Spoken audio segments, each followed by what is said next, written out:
Hello everyone, welcome to Finite Elements. In this chapter 3, we are going to discuss on the one-dimensional problem solved using finite element methods. And this chapter as well is one of the most important chapters where in this chapters it will serve as a basis or fundamentals to the finite elements, where in this chapter we will introduce the step-by-step and the approach or method to solve the finite elements, so that the similar method can also be used and applied to other problems that we are going to see in the following chapters. The objective of this study is to develop a system of linear equation for one-dimensional problems. So we start our finite elements methods with 1D problems, which is later the similar approach can be applied to two-dimensional and also three-dimensional in space.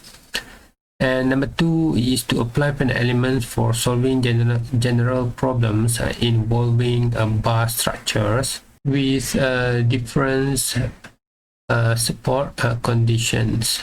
Talking about general loading conditions, let we first consider simple systems where we have one non-uniform bar, which is view in 2D or in plane. So in 3D, this bar can be in a cylindrical shape, or it can be in square or rectangular shapes. So the loads that may exist on this body due to the its own weights and the external forces that apply to the body can be divided into three. The first one is known as the body force, which is written by F. We have the traction force, which is acting on the surface of the body, and also we have the point load, which is the load that acting on a particular or known point or within the body. So for the body force, actually the force that is taken per unit meter cube. So if I take the small regions of my components here, and then these components actually contain its own weight. So the force that is contributed from the weight is actually the weight is multiplied by the gravitational force. So then this will give the force that due to the small weights that taken from the whole geometry. So if we sum up the weight from small components, then we, for example, have many components to build this the whole structure, then we add up all of it, then we will get the total force due to the body force. The traction is the force that or the load that apply on the surface of the body, which is, for example, we have pressure, which is known to be the force per unit area. We have the viscous force, we have the surface pressure, and many more, or shear stress force that acting on the body. So in this slide explains a little bit more about the type of loading similar to what we have discussed before. So we have the body force, we have the traction force, and also we have the point load. Body force actually can also be imagined like we as a human here. We have the components of our body, which is the hand, we have the head, the leg. For example, if we consider the hand only, the hand has its own weight acting at the center of mass or center of gravity of our hand, the leg as well. So we have its own the head as well, so we have its own weight of the head. But for the whole body, if we consider for the whole body, our mass will be acting something around this our belly button, yeah, in general. So this the whole weight is acting at the center of our whole body. Then this is actually how we can view this the body force. So it's like we divide this the whole system into the smaller element, and we measure its weights, then we get the force from this weight. To work with this finite elements method, we first need to have our physical geometry to be discretized. So what is meant by discretization here? Discretization here is actually a process of subdivide our component into a smaller regions, which is known as elements.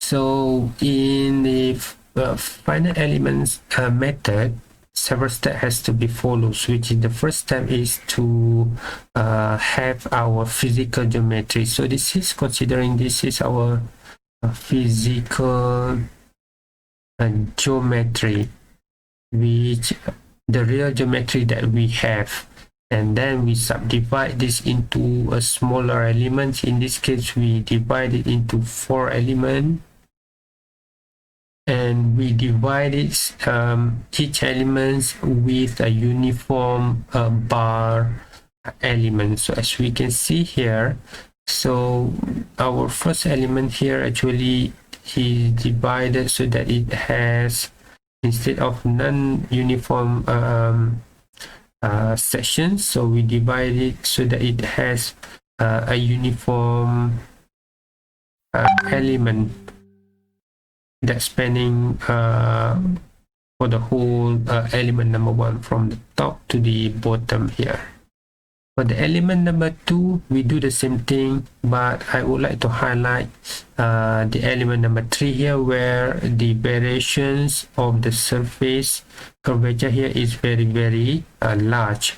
So in the area where we have the surface, actually for the whole process here, the way we do the discretizations from the non-uniform into a uniform bar structures is by taking the distance, the mid distance between the 2 points, and then from this, then we project a line to the upwards and then to the downwards, or to the lower part of our elements or segment.